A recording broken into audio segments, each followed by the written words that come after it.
के सबसे लोकप्रिय प्रेसिडेंट मिसाइल मैन, जिन्हें भारत रत्न से सम्मानित किया है, वैसे महान देशभक्त। जी हाँ, मैं बात कर रही हूँ डॉक्टर APJ अब्दुल कलाम की। डॉक्टर APJ अब्दुल कलाम ने अपने जीवन में बहुत सी किताबें लिखी है, लेकिन उन्होंने अपनी आखिरी किताब the transcendence my spiritual experience with प्रमुख स्वामी जी में बताया है कि प्रमुख स्वामी जी उनके अल्टीमेट टीचर है।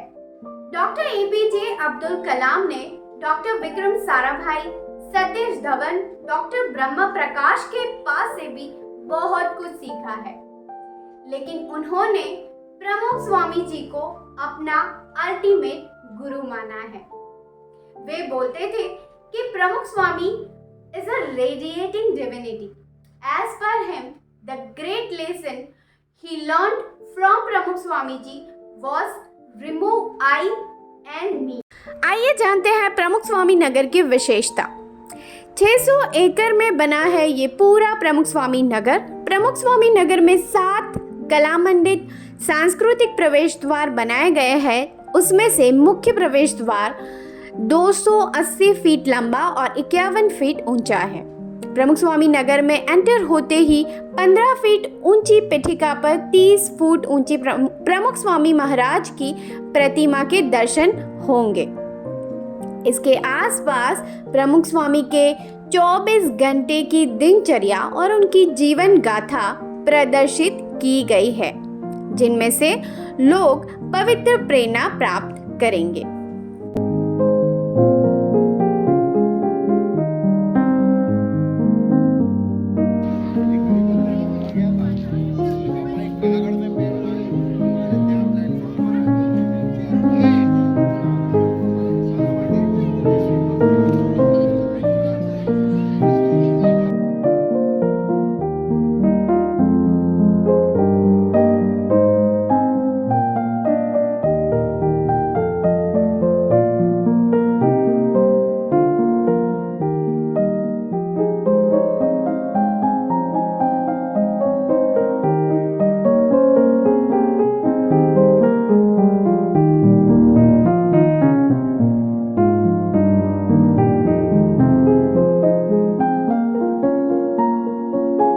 कहीं पे प्रमुख स्वामी जी ने हरि भक्त का हाथ थामा है, तो कहीं पे प्रमुख स्वामी जी के हाथों में कलश है। कहीं पे प्रमुख स्वामी जी हरि भक्तों पे अपने आशीर्वाद बरसा रहे हैं, तो कहीं पे प्रमुख स्वामी जी के हाथ में माला है। यहाँ पे आप देख सकते हो जगह जगह पे लोगों के बैठने के लिए भी व्यवस्था की गई है। दोपहर के टाइम धूप में लोग यहाँ पे पेड़ के नीचे भी विश्राम कर सकते हैं।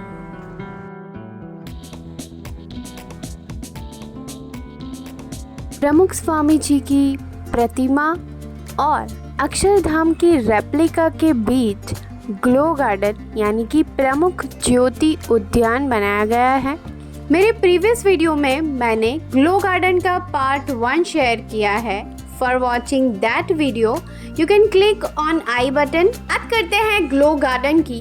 ग्लो गार्डन जो कि 3600 वॉलंटियर्स ने संत दल की निगरानी में तैयार किया है, वहाँ पर प्रेरणादायी बोध पाठ प्रदर्शित किए जाएंगे।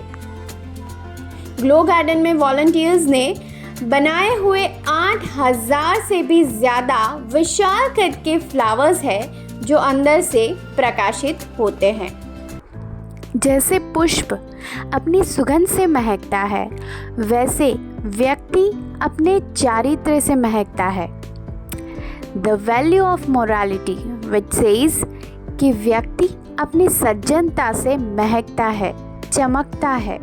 जैसे कछुआ यानी कि टर्टल अपना हेड अपने शेल रूपी बॉडी के अंदर कर लेता है, वैसे अगर व्यक्ति जीवन में संयम रखे, दुनियावी आनंद में से अपनी इच्छा से पीछे हट कर ले, तो व्यक्ति के जीवन में ऊर्जा उत्पन्न होती है। जैसे कि व्रत उपवास करना, माता पिता और गुरु की आज्ञा के अनुसार जीवन व्यतीत करना, ये संयम है। जैसे हमें संत के पास एक अलग ही पॉजिटिव ऑरा, शांति प्राप्त होती है। वो इसीलिए क्योंकि उन्होंने अपना जीवन संयमित बनाकर जीवन में ऊर्जा प्राप्त की है। ग्लो गार्डन में 150 से भी ज़्यादा पशु और पंखी है। ग्लो गार्डन प्रकृति, परमात्मा, शास्त्र, गुरु, राष्ट्र और विश्व में श्रद्धा जैसे विषयों की पुष्टि करता है।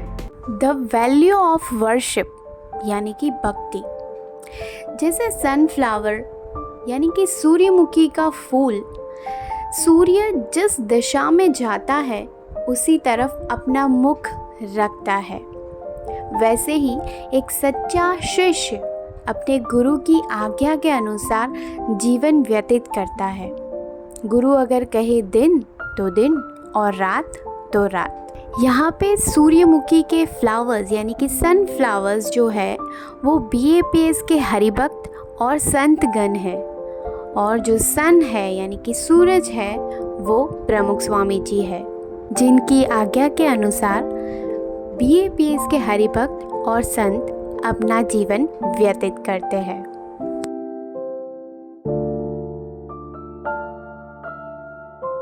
भारतीय समाज में गाय को गौ माता कहा जाता है। गाय हम सबको माँ की तरह अपने दूध से पालती पोषती है। द वैल्यू ऑफ कंपैशन, गाय खुद के लिए ही नहीं पर दूसरों के लिए भी दयावान होने की सीख हमें देती है। मृत्यु के किनारे पहुंचा हुआ असहाय गजेंद्र, उसने भगवान को प्रार्थना के रूप में सिर्फ एक कमल यानी कि लोटस फ्लावर ही अर्पण किया था। फिर भी प्रभु दौड़े चले आए थे उसकी मदद करने के लिए। प्रार्थना में शक्ति होती है भगवान को बुलाने की, मनुष्य को बचाने की और विश्व को बदलने की। The value of prayer.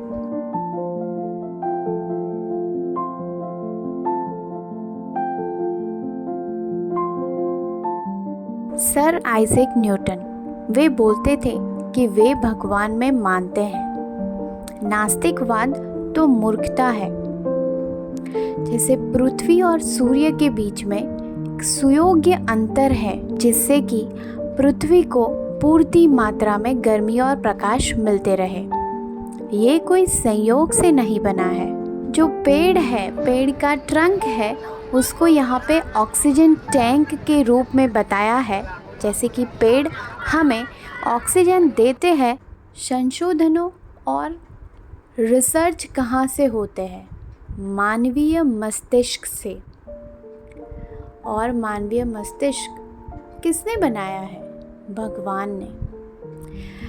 मानवीय मस्तिष्क भगवान का एक अद्भुत सर्जन है, ऐसा प्रमुख स्वामी जी कहते थे। घर में शंख रखना बेहद शुभ माना जाता है। वास्तु के अनुसार शंख बजाने से घर में पॉजिटिव एनर्जी का फ्लो बढ़ता है। तिलक चांद लो हिंदू धर्म की परंपरा रही है, स्पेशली इन वैष्णव संप्रदाय। वो सिंबल है विक्ट्री का, जीत का, शुभता का और श्रद्धा का। हिंदू धर्म के दो मुख्य प्रतीक चिन्ह हैं, जिनमें से एक है ओमकार, जो स्वयं में संपूर्ण ब्रह्मांड को समाये हुए है, और दूसरा है स्वस्तिक, जो कि शुभ कार्यों का सूचक चिन्ह माना जाता है। आरती सच्चे आध्यात्मिक ज्ञान द्वारा अंधकार को दूर करने का प्रतीक है।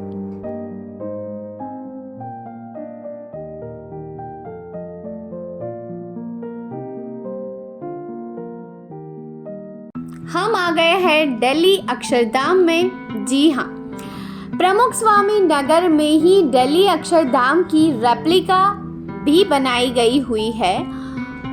तो जिन्होंने दिल्ली अक्षरधाम विजिट नहीं किया है, वो ये 67 फीट ऊंचे अक्षरधाम में भगवान के विविध स्वरूपों के दर्शन करके तीर्थ यात्रा करने का अनुभव कर सकते हैं।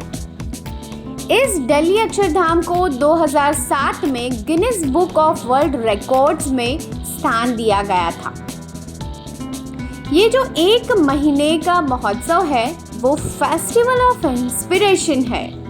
यहाँ पे 15 दिसंबर से 15 जनवरी तक 22 प्रोफेशनल एंड एकेडमिक कॉन्फ्रेंस व सेमिनार होने वाले हैं।